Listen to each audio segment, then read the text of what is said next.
वंदना। आदरणीय स्वामी जी, उपस्थित भाइयों और बहनों,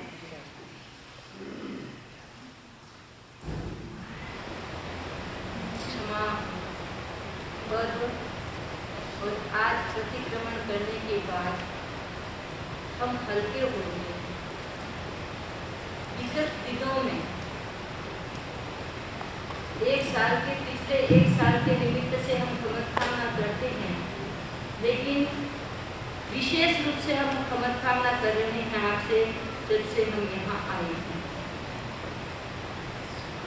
हम 2014 में इस सेंटर में आए, तब से लेकर हमारे जैन विश्व भारती के बोर्ड के साथ, हमारी एग्जीक्यूटिव कमेटी के साथ बात का मौका मिलता है, उनको कुछ कहने का काम पड़ता है और पड़ा है। उसके लिए हम दोनों समिति, पूरी एग्जीक्यूटिव कमेटी और बोर्ड से, और दोनों के खाली एग्जीक्यूटिव कमेटी में तो एक जन है, लेकिन पति पत्नी दोनों से हम दोनों समिति आपसे बारंबार शुद्ध अंतःकरण से खमतकामना करते हैं। कहने में ऐसा आया भी होगा और आया भी है, जो कभी कभी अच्छा नहीं भी लगता है, तो जो नहीं अच्छा लगा उसके लिए हम खमतकामना करते हैं। और किसी से भी, किसी के कारण हमें ऐसा लगा कभी कि अच्छा नहीं लगा, तो उसके लिए भी हम उस ग्रंथि को, जो गांठ थी नहीं, फिर भी कोई ऐसी ग्रंथि थी, उसको हम खोल करके आज हल्का हो रहे हैं। तो ये खमतकामना का आदान प्रदान किया। उसके बाद हमारे जितने वॉलेंटियर हैं, सेंटर में काम करते हैं, उनको भी यदा कदा कभी कहने का मौका मिल जाता है। उसके दौरान कभी ऐसी कोई बात कह दी हो जिससे कटु लगा हो, तो हम दोनों समिति आपसे बारंबार खमतकामना करते हैं। और हमारे जैन विश्व भारती में जितने लोग आते हैं, यदा कदा आते होंगे, कभी कभार आते होंगे, उनके लिए कोई मन में राग जैसी कोई बात आई हो, तो हम दोनों समिति आप सब से खमतकामना करते हैं। आपको गाइडेंस देते समय, प्रवचन देते समय, और भी कोई गोचरी में आप आते हैं, गोचरी लेके आते हैं, उस समय गोचरी जितने भी लोग लाते हैं, उनके मन की भावना न रखी हो या कोई कहने में कुछ आ गया हो, तो उनसे भी हम बारंबार खमतकामना करते हैं। आज खमतकामना करके हमारा मन हल्का हो, आप सब, हम सब हल्के हो गए हैं। हम कोशिश करें कि पिछले साल में जैसे जीवन जिया है हमने, जैसा कहा है हमने, जैसा सुना है हमने, वैसा हम आगामी जीवन में ऐसा नहीं करेंगे। आगामी वर्ष में हम और बेटर होने की कोशिश करेंगे, बेटर से बेटर और ज़्यादा अच्छा करने की कोशिश करेंगे। तो हमारा हर साल हमें कुछ न कुछ नया देके जाएगा। खमतकामना जब करते हैं तो खाली आपस में ही नहीं करते, हम 84 लाख जीवा योनि से करते हैं।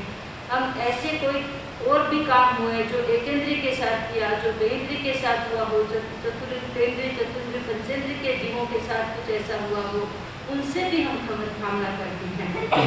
तो कुछ एक गीत है जो आज हम आपके सामने अपन सब मिलकर के गाएंगे।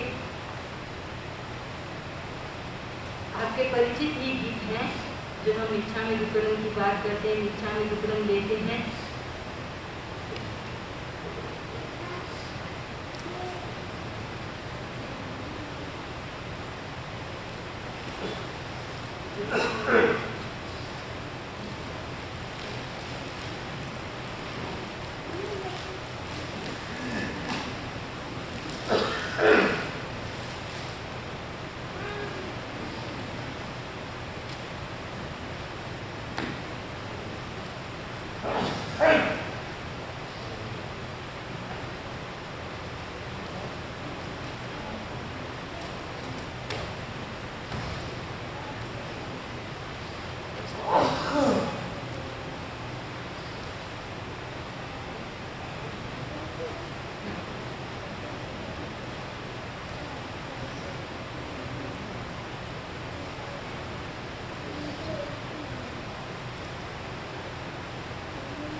निष्फल हो सब पाप, हृदय हो साफ, भावना पाऊं, जीवन को सफल बनाऊं।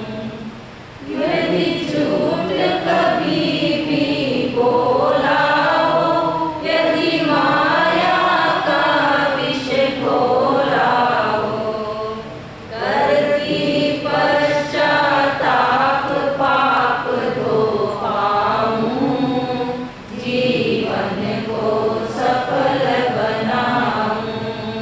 मेरे निष्फल हो सब पाप, हृदय हो साफ, भावना पाऊं, जीवन को सफल बनाऊं।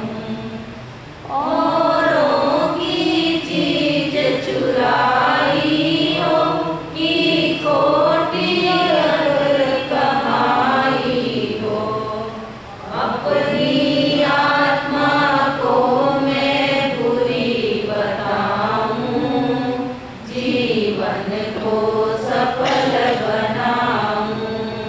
मेरे निष्फल हो सब पाप, हृदय हो साफ, भावना पाऊं, जीवन को सफल बनाऊं।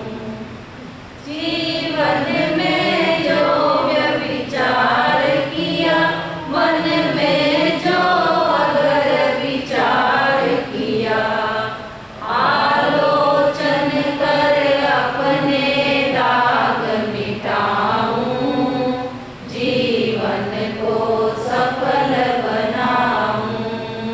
मेरे निष्फल हो सब पाप, हृदय हो साफ, भावना पाऊं, जीवन को सफल बनाऊं। यदि क्रोध की धारा में, यदि फंसा लोभ की धारा में, आत्मस्थित हो ममता दूर हटाऊं, जीवन को सफल बनाऊं। मेरे निष्फल हो सब पाप, हृदय हो साफ, भावना पाऊं, जीवन को सफल बनाऊं। गुरुवर का अवगुण बोला हो, यदि शंका से दिल डोला हो, बनकर निश्चल श्रद्धा दीप जलाऊं, जीवन को सफल बनाऊं। मेरे निष्फल हो सब पाप, हृदय हो साफ, भावना पाऊं, जीवन को सफल बनाऊं।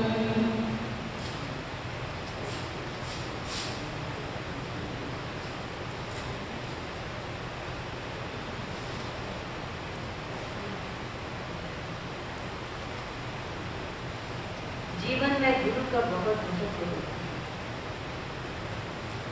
हमारे जीवन में यदि एक गुरु होते हैं, वो हमें अध्यात्म का रास्ता बताते हैं। जीवन का महत्व और बढ़ जाता है जब हमारे जीवन में गुरु का स्थान होता है। एक दिन सचिन हमारे पास आया और सचिन ने कहा, सन्नी जी, मैं आचार्य महाश्रमण जी को गुरु बनाना चाहता हूँ। हमने कहा ठीक है, तुम्हारा मन है तो तुम्हारी माँ से आज्ञा ले। अपनी माँ को पूछो कि क्या मैं गुरु बना सकता हूँ। यद्यपि ये अपनी मर्जी होती है कि कौन किसको गुरु बनाए, फिर भी माँ एक ऐसा स्थान होता है जहाँ से धर्म की, कर्म की सारी बातें बचपन से हम सीखते आए हैं।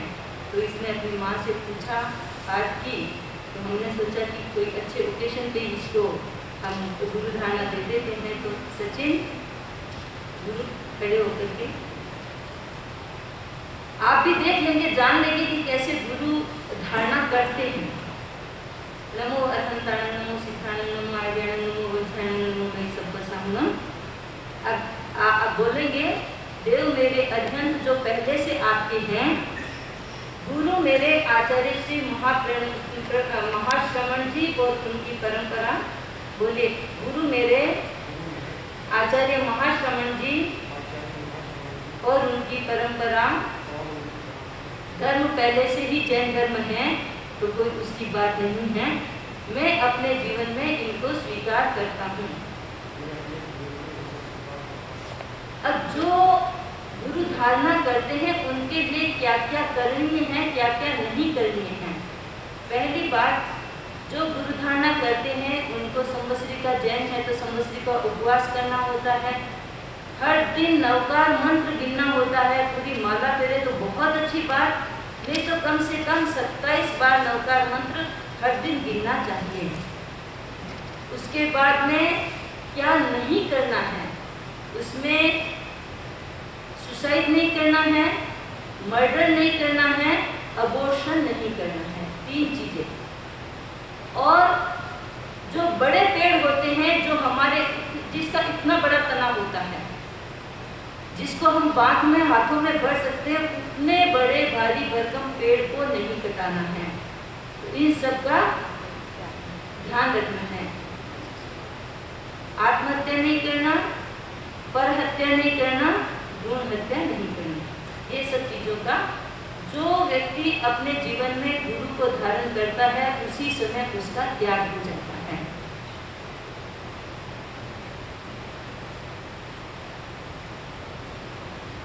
फिर है आहार शुद्धि का ध्यान रखना। आहार शुद्धि में एक दिन आपको बताया था, मध्य मांस का सेवन नहीं करूंगा।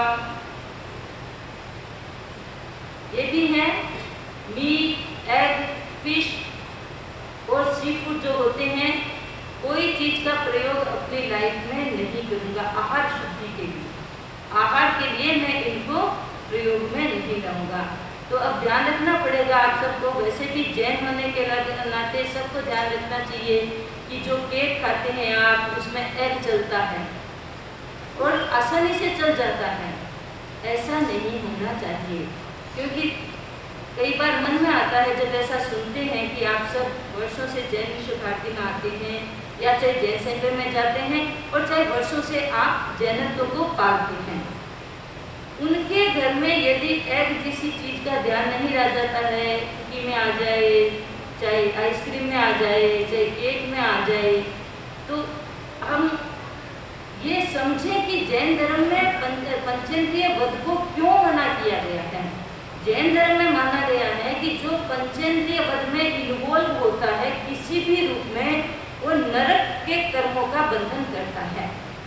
इसलिए कहते हैं कि पंचेंद्रिय वध से रिलेटेड कोई भी चीज है, जैन उससे परहेज करे। छोटा सा थोड़ी सी देर के लिए टेस्ट होता है, जीभ पे कितनी देर, केक है तो कितनी देर, उसके लिए उसमें आनंद लेते हैं, शौक से खाते हैं। आप देखिए कि पता नहीं आपके कर्मों का कैसे बंधन हो जाता है। इसलिए जो गुरु धारणा करते हैं या जो जैन हैं, जैन व्यक्तियों के गुरु तो होते ही हैं, इसलिए उनको ध्यान रखना चाहिए। और शुद्ध शादियों को दान देने की भावना रखनी चाहिए। हो सके तो साल में 1-2 बार गुरु के 1 साल से या 2 साल से गुरु के दर्शन करने चाहिए। भारत जाने का काम पड़े तो गुरु के दर्शन कर लेने चाहिए। ये सारी शिक्षाएं हैं, लेकिन जो करनी है नहीं करनी है वो अपनी बात है। तो सचिन ध्यान रखे इस बात का। इसी बात के साथ बहुत आनंद और उल्लास के साथ 8 दिन का हमने एक बहुत बड़ा महायज्ञ किया। अपने तो महायज्ञ यही होता है, अपने तो कुंभ का मेला यही होता है। जैनियों के लिए तो और कुंभ का मेला नहीं होता है, और कोई महायज्ञ नहीं होता है। ये पर्यूषण के 8 दिन हमने विभिन्न विषयों पे चर्चा की और अपने आप को समझने की कोशिश की, अपने पास्ट को देखने की कोशिश की, और हम सब ने जहाँ जहाँ भी हमें लगा कि यहाँ यहाँ खोट हुई है, वहाँ वहाँ हमने सुधार करने की कोशिश की। आज के बाद पिछली बातें सब भूलें, कल से कल सुबह से नया जीवन जीने की हम सब कोशिश करें, नया जीवन का आनंद लें और जागरूकता पूर्वक नया जीवन जिए। इसी बात के साथ मैं अपनी बात संपन्न करती हूँ। जिन्होंने पोषित किया है वो ध्यान रखे, खुले मुंह नहीं बोले, बिना देखे ना चले, रात को सोए तो पहले जगह को देखे, अपना बिस्तर करे तो जगह को देखे कि वहाँ पर कोई जीव तो नहीं है।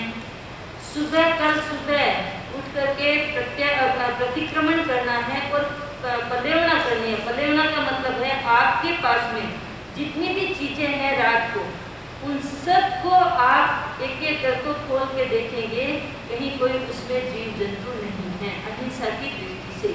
तो ये औषध का एक नियम होता है। और सुबह उठ करके प्रतिक्रमण करेंगे आप 6:10 पर। तो आप सब प्रतिक्रमण करेंगे। आज रात आप साधु की तरह रहेंगे। आपको बेड नहीं मिल रहा है, पेट में रोटी भी नहीं है, लेकिन याद नहीं करें, आज ऐसा याद करें कि आज का दिन अहोभाग्य है कि हमारे जीवन में आज का दिन आया है, जिस दिन हम सब सुख सुविधाओं को छोड़कर उन सब से दूर रह करके भी हम आनंद में हैं, आनंद का अनुभव करें। लेकिन तो सूचना देनी स्वामी जी। जय जन एवरीबॉडी एंड मिच्छामि दुक्कडम टू ऑल। कल सुबह 8 बजे पढ़ना है, तो आप लोगों ने अगर आना है और नाम नहीं बताया तो अनुषा को बता दें। And then Sunday we are having our तपस्वी अनुमोदना प्रोग्राम एट 10:30।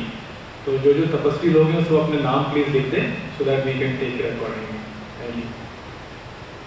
सबका उपवास ठीक हुआ?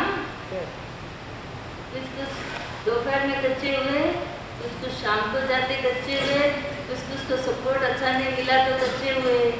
नेक्स्ट टाइम अपन ये सोचें कि सब जन पक्के रहेंगे। एक प्रश्न होता है कि उपवास से भूखे रहने से कैसे शुद्धि होती है। हम उपवास में भूखा नहीं रहते हैं, हम उपवास में भूख को सहन करते हैं। सहना धर्म है। जैन धर्म में बताया गया है कि हम जितना जितना सहन करते हैं और पीसफुली सहन करते हैं, विलिंगली सहन करते हैं, वो सारा आत्मशुद्धि होती है।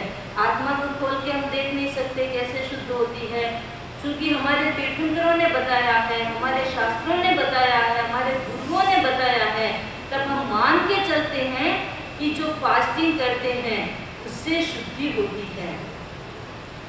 संवर और निर्जरा धर्म होता है और ये इसीलिए हम फास्टिंग करते हैं। और कम से कम साल में एक दिन मन को कमजोर ना होने दें। क्या होगा, ज़्यादा से ज़्यादा सुस्ती आ जाएगी, वो तो आएगी आएगी। पेट में रोटी नहीं डाली है तो चंचलता कहाँ से रहेगी? चंचलता नहीं रहेगी। सुस्ती आती है, आने दो, सुस्ती को सहन करेंगे। भूख लगती है, लगने दो, भूख को सहन करेंगे। कभी कभी थोड़े चक्कर भी आते हैं, कभी कभी मन कमजोर होता है तो चक्कर आने भी लग जाते हैं। तो चक्कर आ रहे हैं तो बैठ जाएंगे, कायसर कर लेंगे, लेकिन सहन करेंगे। और कभी कभी वोमिटिंग हो जाती है, कोई बात नहीं, सहन करेंगे, कल तो मिलेगा ही।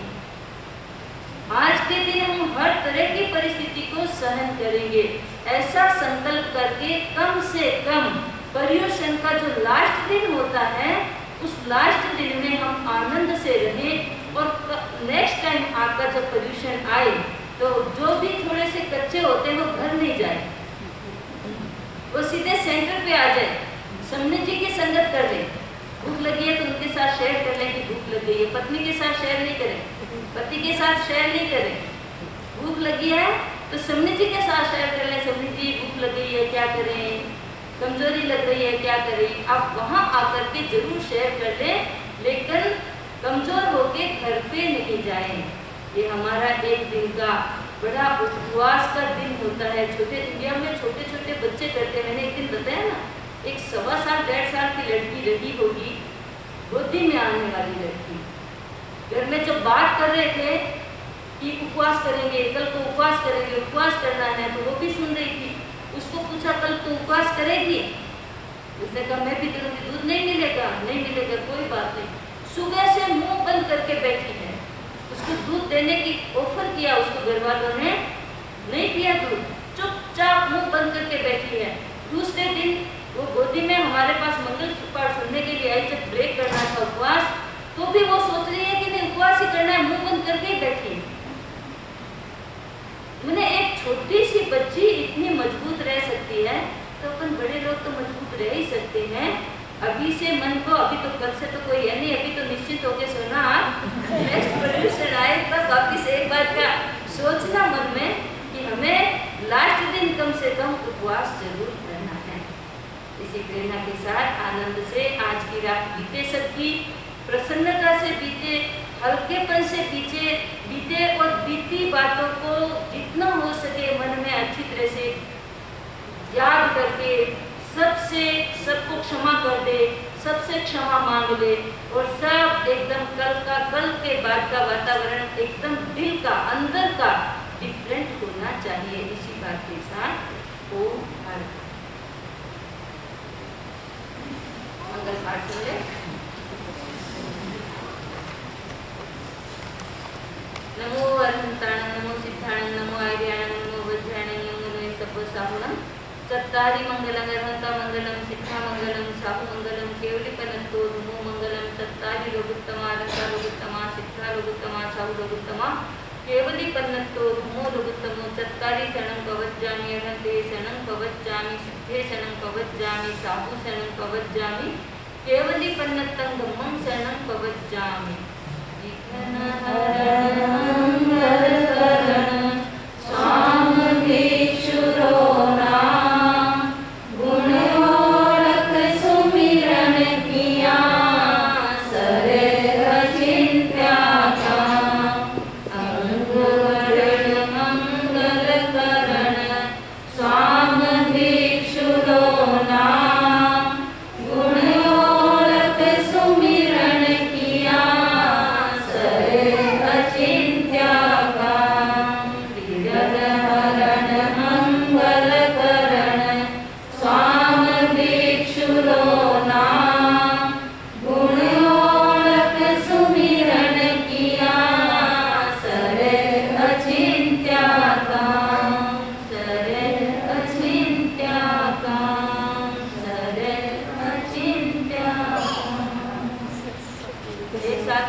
बच्चों एक साल का त्याग किया कुछ एक चीज के लिए कर दिया।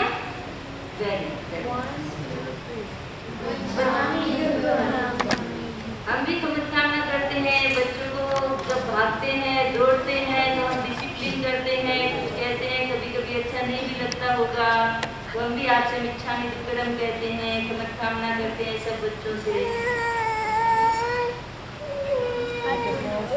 हम सब आपके आभारी हैं। हम सब आपके आभारी हैं।